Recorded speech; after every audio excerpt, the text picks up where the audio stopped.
Fala pessoal, beleza? Eu me chamo Gustavo e hoje eu venho trazer mais uma resenha literária aqui no canal. Falarei neste vídeo sobre o livro História Concisa do Brasil, do historiador brasileiro Boris Fausto, nascido em 1930, infelizmente veio a falecer no ano passado, em 2023, mas deixou inúmeras obras, deixou muitos trabalhos, deixou grande relevância no meio acadêmico, autor que inicialmente formou-se em Direito, posteriormente formou-se em História, ambas as formações na USP, mas a sua carreira foi dedicada majoritariamente, de fato, à área da História.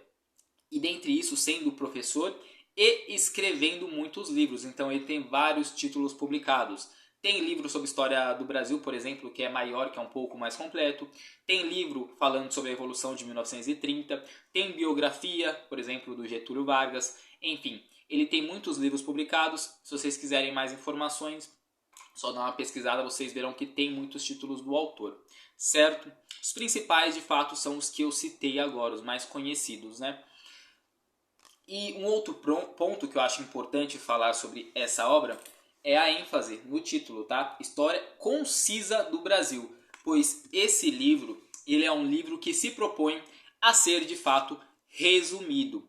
Ou seja, como eu disse, tem um livro mais completo sobre a história do Brasil, inclusive para vocês verem na minha estante, é esse aqui, que é um livro bem maior, bem mais volumoso. No entanto, ele escreveu essa obra aqui justamente para trazer o conteúdo de uma forma mais tranquila para uma pessoa que não quer ser especialista, não quer estudar a fundo o tema, ela quer ter um conhecimento da história do Brasil, mas ela não está neste momento preocupada em ir tão a fundo assim. Então ele compôs essa obra.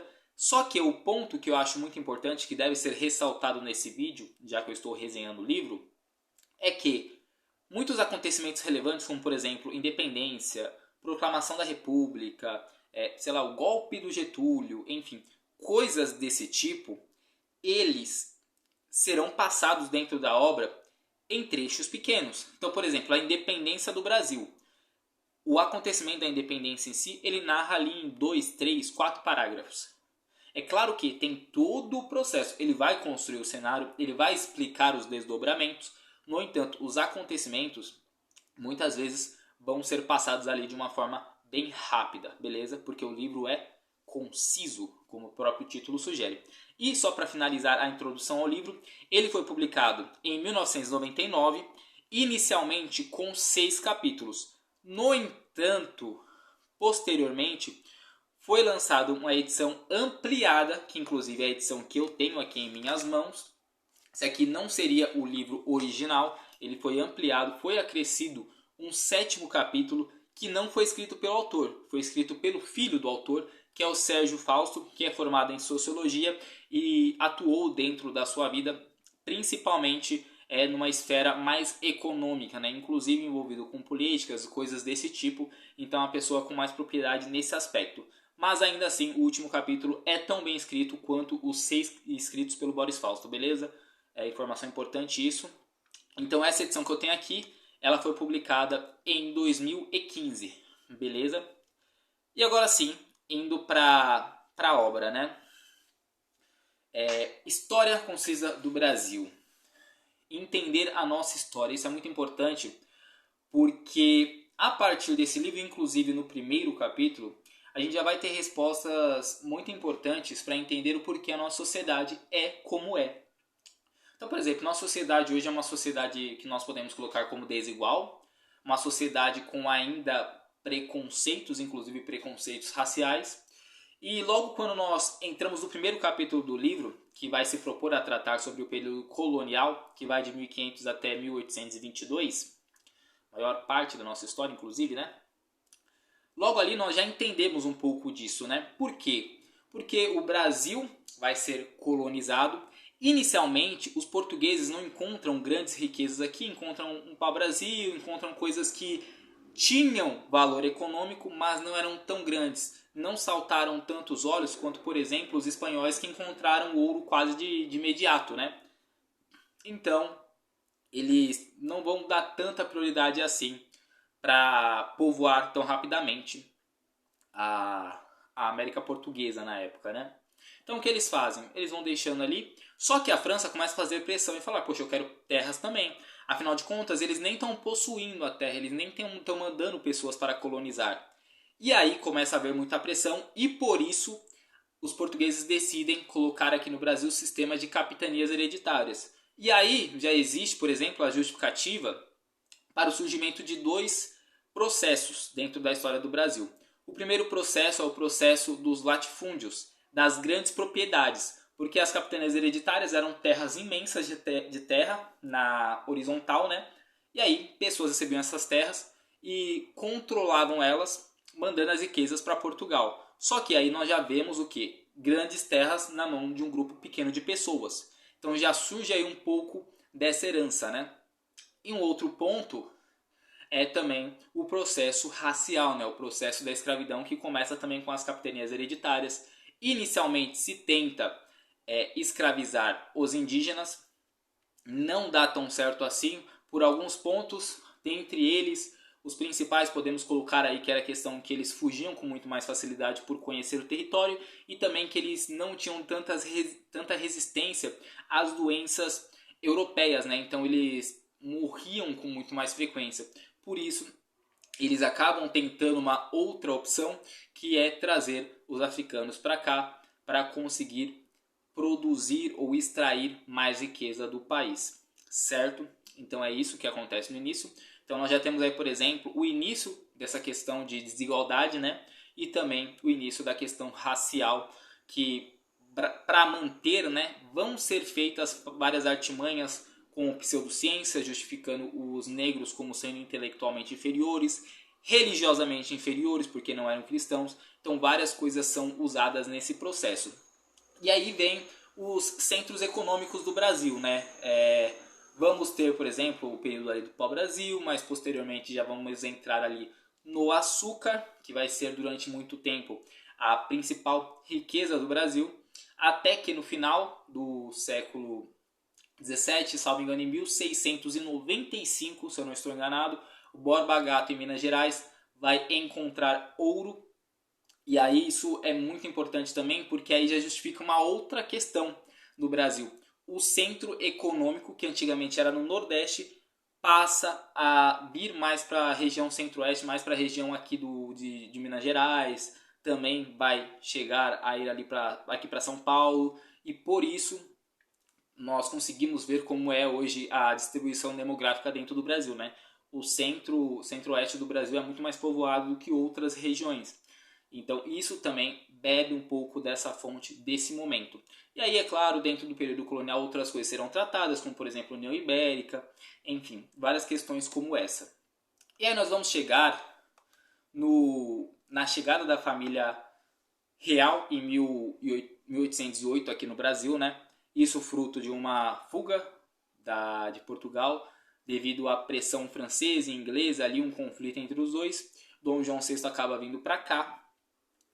E aí ele vai ficar um tempo aqui, posteriormente ele vai voltar para Portugal quando estiver seguro, só que ele vai deixar aqui o herdeiro, Dom Pedro I, que vai proclamar a nossa independência pela pressão que havia, inclusive, sobre ele, né? Porque os portugueses basicamente queriam que ele voltasse para Portugal, porque naquele momento, em 1815, o Brasil foi declarado Reino Unido de Portugal e Algarves. Ou seja, o Brasil não era mais uma colônia, o Brasil estava em pé de igualdade.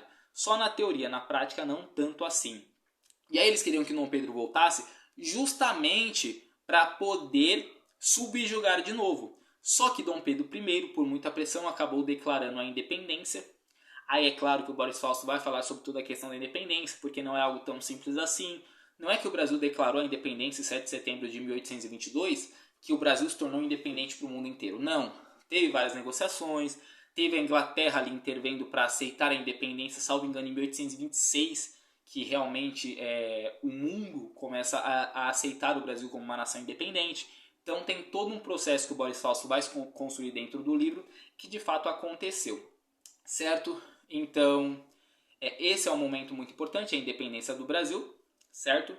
E aí o Dom Pedro I vai voltar para Portugal, posteriormente, por causa de pressão também. Vai deixar aqui seu herdeiro, né? O Dom Pedro Segundo, vamos ter um período regencial. Só para levar em conta também, eu acho que é importante ressaltar, durante o período do Dom Pedro I, tem dois momentos muito marcantes, né, que eu quero citar nesse livro, que primeiro é a Constituição, que é a primeira Constituição do Brasil, em 1824, que é a Constituição conhecida como a do Poder Moderador, né, que tinha os três poderes, legislativo, executivo e judiciário, e acresceu a esses três poderes o moderador, que poderia se sobrepor aos outros caso necessário. Enfim, e também a Guerra da Cisplatina acontece nesse período, né, que é a guerra ali entre o Brasil e a Argentina pela região que hoje é o Uruguai, que a Inglaterra também vai intervir nesse momento. E aí sim, Dom Pedro I realmente sai do Brasil, vai tentar reconquistar Portugal, e aqui no Brasil surge o período regencial, que é marcado principalmente por muitos conflitos regionais de regiões querendo independência, de regiões reclamando do autoritarismo. E justamente isso acontece também porque não havia uma figura tão forte, porque o Dom Pedro II que ficou aqui, ele tinha apenas 5 anos, então ele não poderia assumir ainda. E as pessoas que ficaram eram as pessoas que não tinham tanta justificativa para estar no poder quanto, por exemplo, havia quando se tratava da família real. Por isso foi um período marcado por muitas revoltas. Aí sim, posteriormente, salvo engano, em 1840, Dom Pedro II vai assumir o Brasil, inclusive vai ser quem mais vai ficar no poder. E aí surge o segundo reinado, como é conhecido dentro da história, com muitos acontecimentos também. É um período com maior estabilidade econômica e política. É o período que vai surgir o exército brasileiro. Isso porque vai ocorrer ali a Guerra do Paraguai, que é um momento muito importante também. Nesse momento, a economia brasileira já era uma economia que havia deixado de depender tanto do ouro e passou a depender muito mais do café, certo? Então já era um momento em que, por exemplo, a elite brasileira ela vai estar muito mais focada em São Paulo, por exemplo. Enfim, e também vai ocorrer um processo para o fim da escravidão, certo? A Lei Áurea, né, que vai ser assinada em 13 de maio de 1988.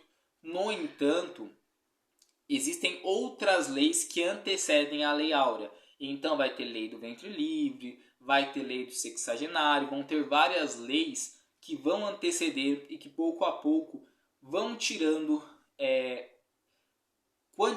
quantidade de pessoas da escravidão, vamos colocar assim. Então, por exemplo, a lei do ventre livre determinava que o filho nascido de uma escrava não seria escravo. Então, já tira uma quantidade de escravos da economia, vamos colocar assim, certo? Aí a lei do sexagenário estabelecia que a partir de X idade, se não me engano, 60 anos, 60 ou 70, acho que é 60 anos, eu vou deixar aqui escrito, o escravo deixava de fato de ser escravo. Então tudo isso vai acontecendo e vai tirando uma quantidade de pessoas justamente dessa economia que, enfim, foi muito presente na nossa história e é muito pesado, né? E também, como eu falei, vai justificar a parte da desigualdade. Por quê? Porque é assinada a Lei Áurea, acaba a escravidão, no entanto, ainda tem um problema. A inserção das pessoas no mercado de trabalho, né? E como isso é feito? De uma forma completamente negligente. Por quê? Porque acabou a escravidão legalmente. No entanto, preconceito ainda havia. Então, começou a acontecer dentro do Brasil um processo imigratório muito grande. Vieram pessoas de vários países, muitas pessoas da Europa, vieram muitos italianos para cá. E os empregadores optavam por contratar europeus em relação a ex-escravos. Por quê? Porque eles consideravam os europeus muito mais qualificados, melhores para os trabalhos e tudo mais. Então, é um processo também que é muito complicado e que vai colaborar para a desigualdade, porque após ser libertos da escravidão, eles não foram inseridos no mercado do trabalho, vieram muitas pessoas de fora, o que inclusive vai colaborar ainda mais para a miscigenação brasileira, que já era muito grande, se torna ainda mais. Então, é bem pesado, né? E aí nós vamos entrar no período republicano, e um ponto importante é que tudo que eu falei até agora estão nos dois primeiros capítulos, né? Que é o período colonial e o período monárquico. Se não me engano, o autor chama assim, que vai ir desde 1822 até 1889, com a proclamação da República e aí vai surgir o período republicano com o regime presidencialista. E aí eu não vou me estender sobre cada acontecimento que aconteceu no período republicano, senão o vídeo de fato vai ficar muito extenso, né? Mas todos os demais 5 capítulos serão do período republicano.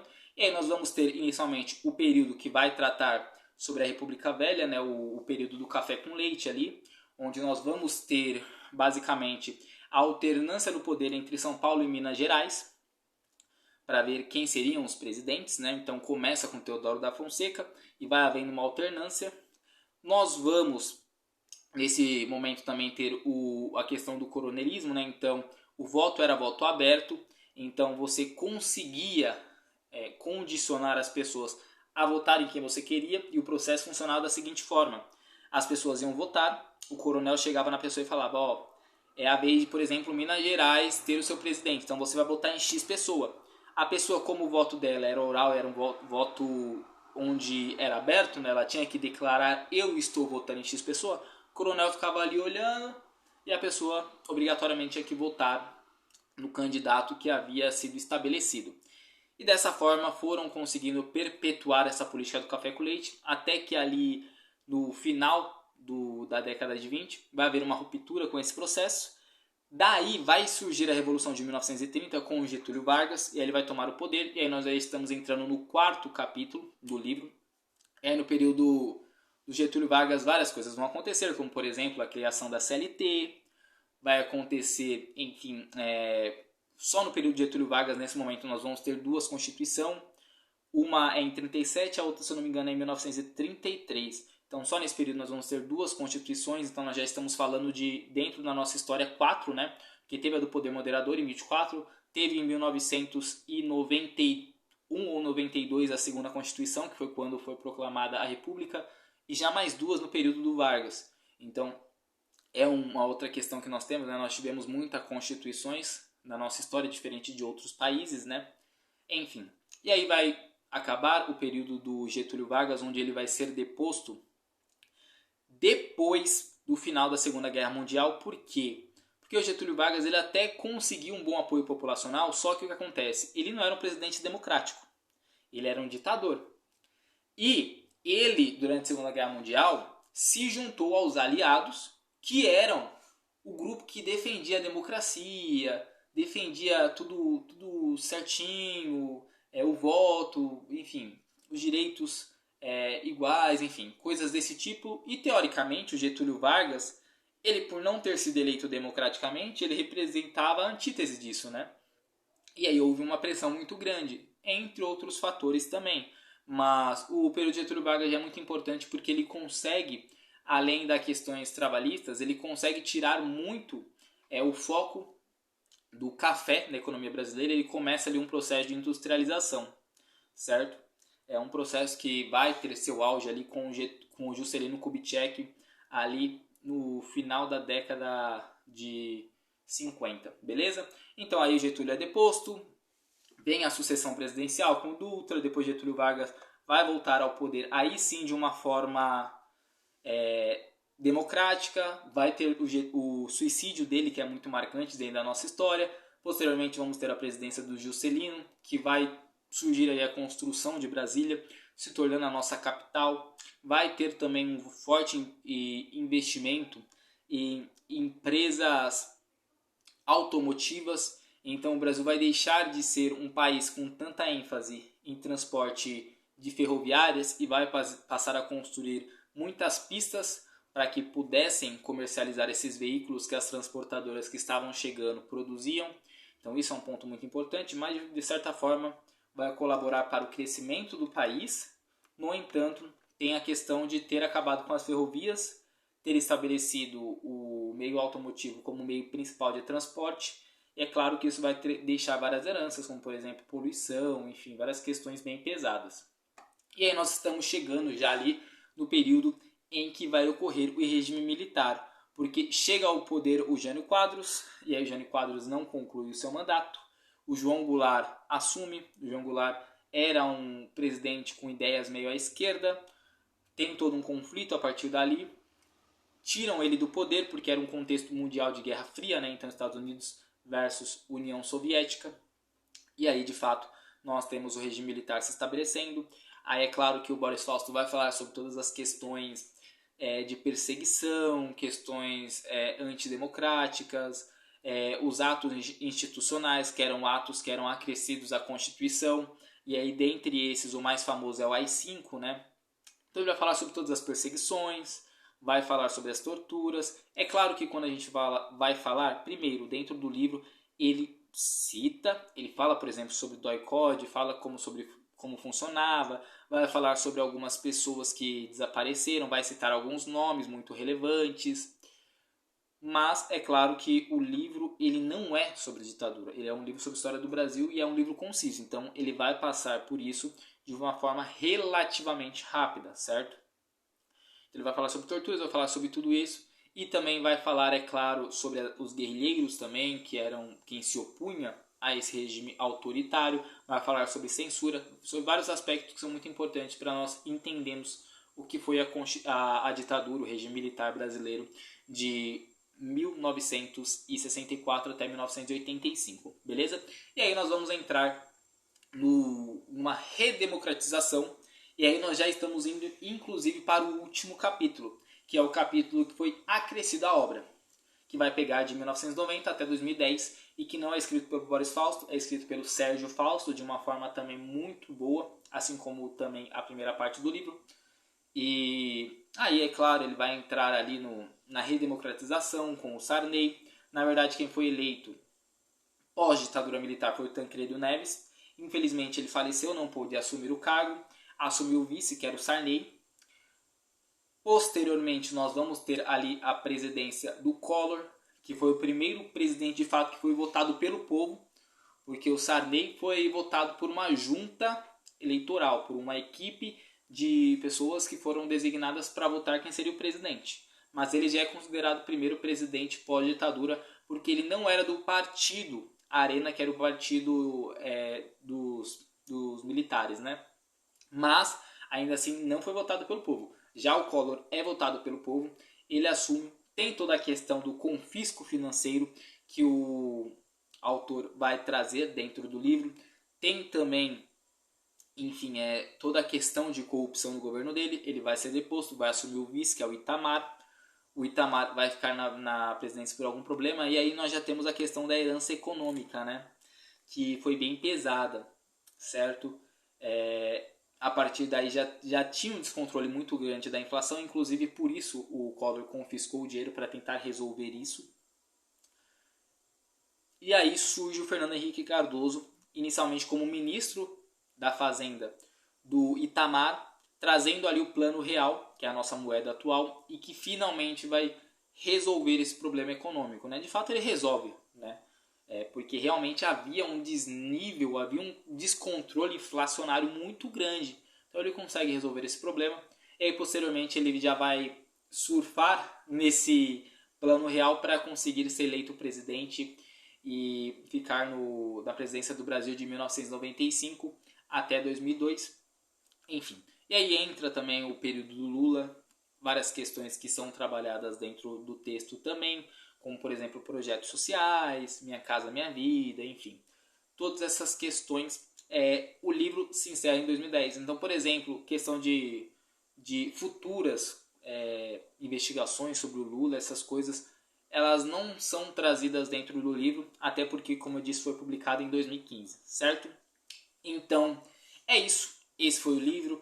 É claro que eu citei alguns acontecimentos, mas existem muitos e muitos outros que eu não citei, ou porque não eram relevantes para esse vídeo, ou simplesmente porque, enfim, ao pegar todas as informações, uma ou outra, naturalmente, às vezes passa despercebido. Estamos falando de mais de 500 anos de história, com muitos e muitos acontecimentos, tá? Mas, por exemplo, coisas que aqui na minha mente já me vêm.